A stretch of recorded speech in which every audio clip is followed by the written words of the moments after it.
Hello everyone, welcome to my channel.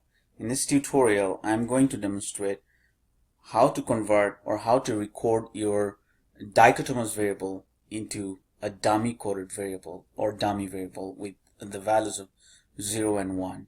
So what that means is what I will demonstrate in this video. So let me tab, I have a variable called sex, which includes male and female. Let me tabulate this, and you can see that there's two categories, 1 and 2.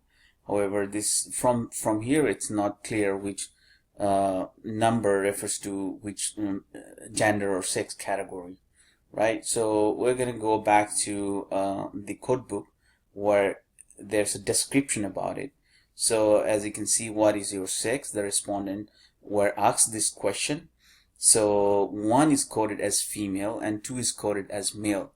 However, we know this is the dichotomous variable, meaning that there are two categories in this variable. The problem with this kinds of categorization or this kind of coding is that it is 1 or 2. It's not still binary or dummy coded. A dummy variable is actually coded as 0 and 1. So we'll transform this variable or recode this variable where female remains 1 but male will be 0, and we'll name it a variable called female. So how are we gonna do it? So we're gonna write a command called recode. So we're gonna recode this variable and sex, and then I'll have a parenthesis and 1 equal 1 because 1 is coded as female, so we'll keep that the same. However, 2 equals 0. So what is 2 in current data set would be now 0, so male would be 0. And then comma gen, so we'll generate a new variable called female, and hit enter. So we have recorded and created a new variable called female. So if you tab it again, female, and see that there's two categories. So female was 1, right?